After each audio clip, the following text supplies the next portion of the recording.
Today marks 2 years since October 7, 2023, a date that had fundamentally altered the Middle East and sent shockwave through communities worldwide, including here in Australia. To understand what's happening today, we need to examine not just the single day of violence, but the profound and lasting impact it has had on social cohesion, international relations, and the very fabric of multicultural societies.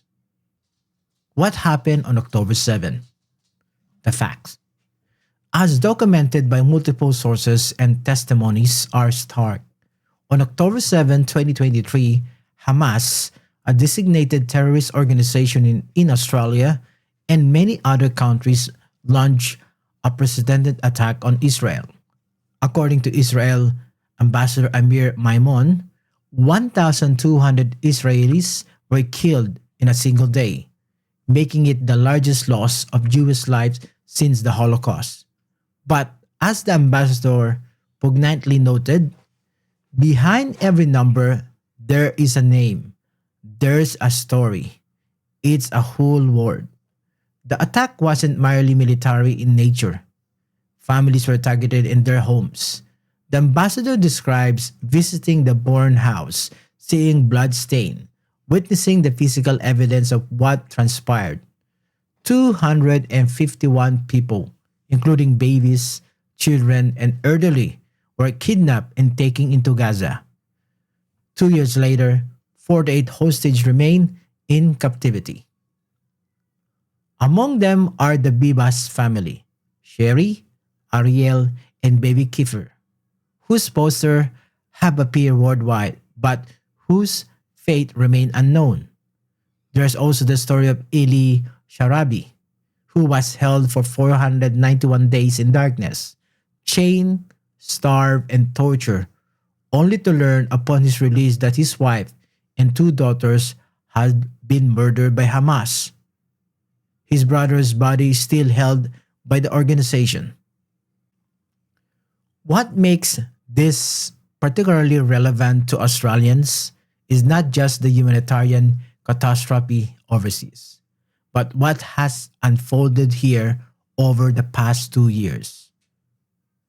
Allegra Spender, the independent MP for Windworth, which has the Australia's highest Jewish population, stated unequivocally that this period has seen the biggest rise in anti-Semitism that the Australian Jewish community has ever seen.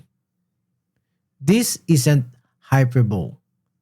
Alex Refkin, speaking on behalf of the Jewish community, described how they've endured 2 years of anti-Semitism, failures of national security, and shredded social cohesion.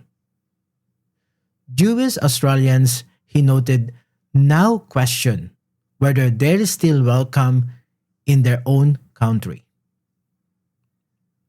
The ambassador's observations are particularly striking. He pointed out that in Australia today, there is the only one community whose members must pass through security, CCTV cameras, and barred windows to enter their places of worship. Only one group of Australian students, not Israeli students, but Australian students, require designated safe buildings on university campuses. As he stated bluntly, this is insane. We're talking about Australia. We're talking about your own students. It's not my student, it's your challenge. This morning's graffiti in Melbourne's Fitzroy reading Glory to Hamas exemplified this disturbing trend. Supporting a designated terrorist organization isn't free speech. It's a crime. Yet, it happened on the very anniversary of the attack, demonstrating what Rifkin called the tone and terror that has characterized these past 2 years. The ongoing protests present a complex challenge for democratic societies. Bren Carley from the Australia Israel, and Jewish Affairs Council made a crucial distinction. These groups remained silent during 17 years of Hamas rule in Gaza, silent during the Syrian civil war when Palestinians faced a genuine medieval style siege, and silent about the 38 professions Palestinians cannot practice in Lebanon. As he argued, these groups aren't pro Palestinian, they are anti Israel. The timing of protests scheduled for this weekend, particularly the attempt to march on the Sydney Opera House, has sparked fierce debate. The ambassador articulated a fundamental principle. When you grant one party to exercise its inherent right to protest, you should make sure that you're not denying other party right to exercise their inherent rights. Premier Chris Means of New South Wales and others have called such protests tone deaf and culturally insensitive. The question Australia faces is how to balance legitimate freedom of expression with the right of a community to feel safe in their own country. When protests create an environment where Jewish Australians cannot enter city centers, where their children cannot safely attend university, we move beyond peaceful demonstration into something more troubling. Ambassador Maimon raised a question that deserved serious consideration. If Sweden, Denmark, Greece, Italy, or Portugal face the same challenges as Israel, a terrorist attack killing over 1,200 people in a single day, with hostage still held captive, would the international community respond the same way? His answer based on the experience. Usually the answer is no. There is here a double standard. The root cause is not the conflict. The root cause is anti-Semitism. The recognition of Palestine by Britain, Canada, and Australia, while the other hostages remained captive before negotiation concluded, sends a particular message. As the ambassador noted, it signals to Hamas that they getting more outside negotiating table than inside, potentially undermining peace effort. Yet, amid this darkness, there are glimmers of possibility. Israel has accepted President Trump's peace proposal, a framework that is achievement dependent rather than time dependent, as Bren Carley explained.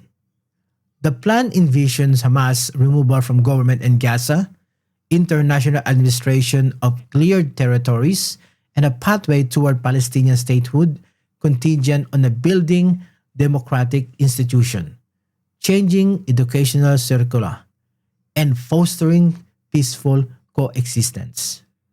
Eli Sharabi's message of hope, despite losing his wife, two daughters, and a brother, embodies what Ambassador Maimon called the essence of who we are as a society.